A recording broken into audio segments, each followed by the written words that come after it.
बिस्मिल्लाहिर्रहमानिर्रहीम। अस्सलाम वालेकुम स्टूडेंट्स, क्या हाल है जी? कैसे हैं आप सब? उम्मीद करता हूँ आप सब खैरियत से होंगे। स्टूडेंट्स, मैं हूँ मोहम्मद इब्राहीम, आपके चैनल डायमेंशनल फिज़िक्स से। और प्यारे स्टूडेंट्स, आज हम डिस्कस करने वाले हैं class 9th physics 2025 Punjab text book board जी, जो आपकी न्यू बुक है जी फिज़िक्स की। चैप्टर नंबर 6 स्टूडेंट्स हम डिस्कस करने जा रहे हैं और चैप्टर नेम है mechanical properties of matter.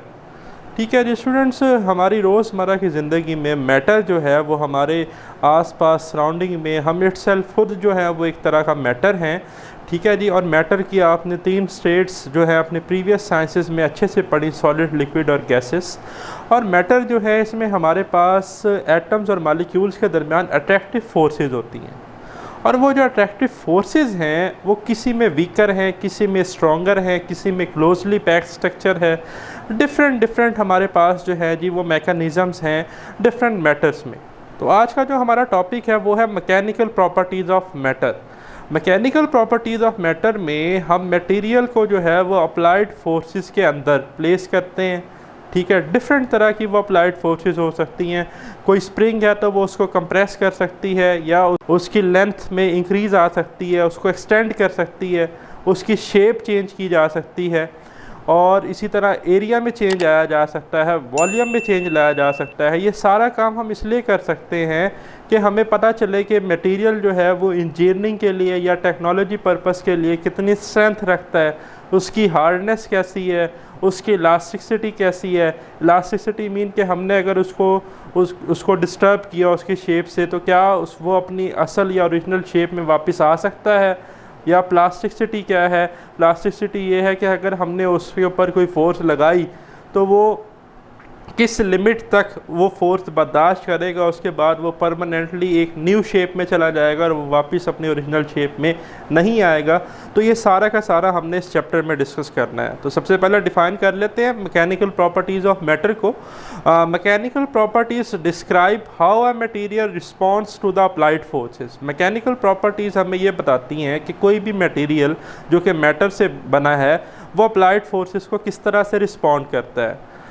encompassing concepts like strength, hardness, elasticity and plasticity। ठीक है जी, तो इसमें स्ट्रेंथनिंग हम देखते हैं मटेरियल की, व्हीकल्स वगैरह बनानी है। ठीक है, कोई ट्रक के स्पेयर पार्ट्स हैं तो उसमें जो मटेरियल यूज़ करना है तो हमने उसकी स्ट्रेंथ देखनी है, कितना लोड ये बर्दाश्त कर सकता है। ठीक है, तो उसको हम जो है वो अप्लाइड फोर्सेस के अंडर रखते हैं, उसको एग्जामिन करते हैं। अब यहाँ पर आपके पास कुछ जो है जी स्ट्रेस की काइंड डिस्कस की गई हैं। स्ट्रेस एक तरह का हमारे पास जो है मिलता जुलता कंसेप्ट है प्रेशर से, लेकिन स्ट्रेस हमारे पास हम कहते हैं deforming force per unit area. कि अगर हम किसी बॉडी पर कोई फोर्स लगाते हैं पर यूनिट एरिया तो उसकी शेप में जो चेंज आती है उसे हम स्ट्रेन कहते हैं। ठीक है, और जो हम उस पर फोर्स पर यूनिट एरिया लगा रहे हैं तो वो स्ट्रेस है। तो स्ट्रेंथिंग चेक करने के लिए हम फोर्स भी अप्लाई कर सकते हैं या फोर्स पर यूनिट एरिया यानी कि प्रेशर भी अप्लाई कर सकते हैं। तो जैसा कि इन डायग्राम्स में आपके सामने डायग्राम्स इसलिए दिखाई गई हैं कि आपको पता चले कि हम जब अप्लाइड फोर्सेस लगाते हैं तो बॉडी में किस किस तरह की चेंजेस आ सकती हैं। तो ये पहले डायग्राम ब्लू कलर की आप देख रहे हैं, कंप्रेशन की है कि हम इसके टॉप पर बॉटम पर जो है इनवर्ट फोर्स लगा रहे हैं और इस बॉडी के आप देखें ये फूलना शुरू हो गई है इसकी शेप। और जबकि ये जो आपके पास टेंशन का केस है जिसे हम एक्सटेंशन कहते हैं कि आउटवर्ड हम फोर्स लगा रहे हैं तो बॉडी अंदर से अगर हम देखें इनवर्ड टाइप तो अब वो स्क्वीज़ होना शुरू हो गई है, सिकुड़ना शुरू हो गई है। इसी तरह अगर हम बॉडी पर लेफ़्ट राइट या डिफरेंट एंगल से फोर्सेस लगाते हैं तो आप ये देखें सेंटर पे एक फोर्स लग रही है यहाँ पर तो बेंडिंग प्रोड्यूस हो रही है। या अगर हम किसी बॉडी को ट्विस्ट करते हैं, रोटेट करते हैं तो उसमें टॉर्शन प्रोड्यूस हो रही है। इसी तरह अगर हम किसी बॉडी की शेप चेंज करना चाहते हैं यानी कि इस ख़ास अंदाज से फोर्स लगाएं कि उसकी शेप पहले से चेंज हो जाए तो उसे हम शेयर का नाम देते हैं। तो ये सारी चीज़ें हम इसलिए करते हैं कि हमें पता चले कि किस मटेरियल की कौन सी स्ट्रेंथ है और उसे हम किस काम में ला सकते हैं। ठीक है, तो ये तो था एक छोटा सा इंट्रोडक्शन। अब इस चैप्टर में हमने क्या पढ़ना है और आज का जो हमारा टॉपिक है वो है डिफॉर्मेशन ऑफ सॉलिड्स। तो इसको हम पढ़ेंगे, लेकिन पहले हम देख लेते हैं कि आपकी बुक में जी क्या डिस्कस किया गया है इस पैराग्राफ में। You have learned in lower classes that everything around us is made up of matter. ये बात मैंने आपको ऑलरेडी कर दी कि आप अपनी साइंसेज में ठीक है, बचपन में आपने प्रीवियस नॉलेज जो है आपने ये पढ़ा कि सारी चीज़ें जो हमारे सराउंडिंग में हैं या अराउंड है, इवन इटसेल्फ हम भी, वो मैटर से बने हैं। The matter normally exist in solid, liquid and gases state. ठीक है, और ये तीन बड़ी मशहूर स्टेट सॉलिड, लिक्विड और गैसेस हमने पढ़ी। These states are due to the attractive forces that exist between atoms and molecules. ठीक है जी, और ये जो स्टेट्स हैं ये मैटर के अंदर जो एटम और मॉलिक्यूल है उन पर लगने वाले अट्रैक्टिव फोर्सेस की डिफरेंस की वजह से है। We have already studied some basic properties of matter. हमने जो है जी कुछ प्रॉपर्टीज़ भी डिस्कस की मैटर की। In this chapter we will discuss the mechanical properties of matter that are of the vital importance for the use of the material for various useful purpose। ठीक है, इस चैप्टर में हम ये discuss करेंगे कि मैकेनिकल प्रॉपर्टीज़ ऑफ सॉलिड की क्या इंपॉर्टेंस है और इससे हम इंजीनियरिंग और टेक्नोलॉजी के पर्पस वाइज किस तरह से इस्तेमाल कर सकते हैं। Purpose in technology and engineering. The main contents include in this chapter are, अब जो मेन हमारे इस चैप्टर की आउटलाइन है वो है deformation of solid due to some applied forces, density और प्रेशर।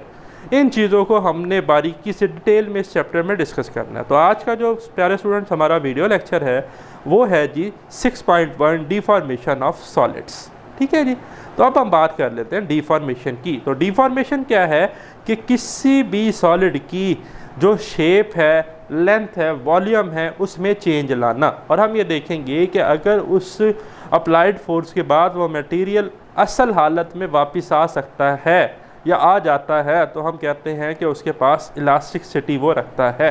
ठीक है, और अगर वापस नहीं आ सकता तो इस तरह के मटेरियल को हम कहते हैं inelastic material.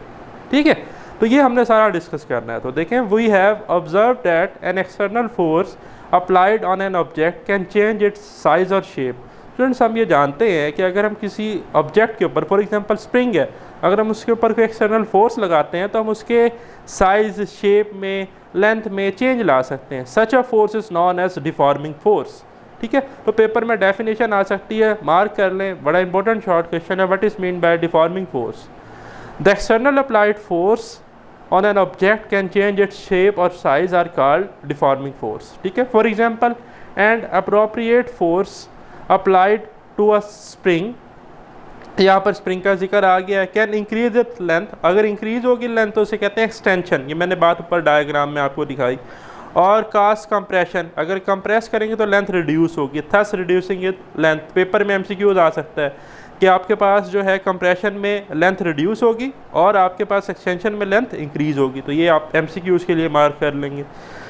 If this force is removed, कहता है अगर इस फोर्स को रिमूव कर दिया जाए, the spring will restore its original size and shape. कहता है जैसे ही हम ये अप्लाइड फोर्स रिमूव करते हैं तो स्प्रिंग अपनी असल शेप और साइज में वापस आ जाता है। सिमिलरली स्ट्रेच रबर स्ट्रिप और band comes to its original shape and size on removing the applied force. ठीक है, इसी तरह जो हमारे पास रबर स्ट्रिप हैं, बैंड्स हैं, इलास्टिक होते हैं, वो भी अपनी अप्लाइड फोर्स ख़त्म करने के बाद असल शेप में वापस आ जाते हैं। और ये डायग्राम देख लें सबसे पहले तो, फिगर 6.1 टेनिस और बॉल दिखाई गई है, और जब ये बॉल जाकर इस पर हिट कर रही है तो बॉल भी कुछ ना कुछ डिफॉर्म्ड हुई है, शेप चेंज हुई है, और टेनिस के ये जो पैटर्न आप देख रहे हैं ये भी क्या हुए हैं, चेंज हुए हैं। लेकिन जब ये बॉल इससे टकरा कर चली जाएगी तो ये वापस अपनी असल स्टेट में आ जाएंगे। तो ये भी हमारे पास इलास्टिसिटी की एक एग्जांपल है, और इसे इस पैराग्राफ में डिस्कस किया गया है कि when a tennis ball is hit by a racket, the shape of tennis ball and also racket strings are distorted और डिफॉर्म्ड। ठीक है, बिगाड़ आता है, शेप चेंज होती है। In figure 6.1 they regain the original shape after bouncing off the ball by the racket, और जब रैकेट से बॉल टकरा कर जाएगी तो ये वापस अपनी ओरिजिनल शेप में आ जाएंगे। तो अब डेफिनेशन आ रही है हमारे पास इलास्टिसिटी की। An object is said to be elastic if after removal of deforming force it restores to its original size and shape. This property of material is known as elasticity। और इसी हम students property को क्या कहते हैं, elasticity के। हमने applied deforming force remove की और मटेरियल अपनी असल शेप और साइज में वापस आ गया, इसे हम इलास्टिसिटी कहते हैं। तो यहाँ से यहाँ तक आप मार्क कर लेंगे, वेरी इंपॉर्टेंट एग्जाम के लिए डेफिनेशन है जी इलास्टिसिटी की। Due to this property, due to this elasticity we can determine the strength of material. ये बात मैंने शुरू में की थी कि हम मटेरियल की स्ट्रेंथ को चेक करते हैं। And the deformation produce under the action of a forces. ठीक है, और आगे देखें, तो most of the materials are elastic up to a certain limit known as elastic limit. कहता है कि बहुत सारे मटेरियल ऐसे हैं जो एक सर्टेन लिमिट तक जो है वो इलास्टिसिटी रखते हैं, लेकिन उसके बाद नहीं रखते, और इसको हम कहते हैं इलास्टिक लिमिट, जो कि हुक्स लॉ बड़े अच्छे से एक्सप्लेन करती है। इससे नेक्स्ट वीडियो लेक्चर में ये बात मैं आपको जो है फोर्स एक्सटेंशन ग्राफ से एक्सप्लेन भी करूँगा। आपने इतना बहरहाल याद रखना है कि फोर्स और एक्सटेंशन का डायरेक्ट रिलेशन जिस लिमिट में रहता है वो इलास्टिक लिमिट है। With in the elastic limit जो आपके पास अप्लाइड फोर्स और एक्सटेंशन है उनके दरमियान डायरेक्ट रिलेशन है, और मटेरियल अपनी ओरिजिनल शेप और साइज़ में वापस आ सकता है अप्लाइड फोर्स को रिमूव करने से। ठीक है, beyond this limit the change become permanent. और अगर इस लिमिट से बात गुजर जाए, सर से पानी गुजर गया, तो तब भाई मटेरियल आपका वापस नहीं आएगा। और इस तरह के मटेरियल को हम इनइलास्टिक मटेरियल कहते हैं कि मटेरियल जो है वह परमानेंटली डिफॉर्म्ड हो गया। The object or material does not regain its original shape or size even after removal of the deforming force. Such materials are called inelastic materials. इस तरह के मटेरियल्स को हम क्या कहते हैं जी?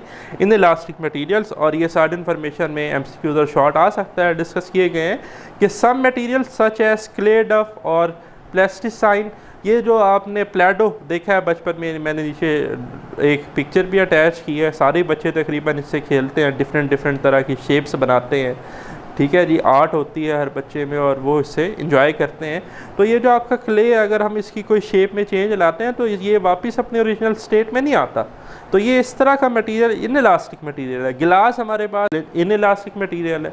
तो some material such as clay dough और plasticine do not return to their original shape after removal of the deformation force. जब हम डिफॉर्मेशन फोर्स को रिमूव करते हैं तो ये अपनी ओरिजिनल शेप में वापस नहीं आते। They are known as inelastic material. तो पेपर में आपके पास डिफ्रेंशिएट भी आ सकता है इलास्टिक मटेरियल और इनइलास्टिक मटेरियल के दरमियान। तो ये था जी हमारा आज का वीडियो लेक्चर। वेरी सून इंशाल्लाह हम डिस्कस करेंगे हुक्स लॉ को। अपना ख्याल रखिएगा। मुझे दे इजाज़त। अल्लाह हाफ़िज़।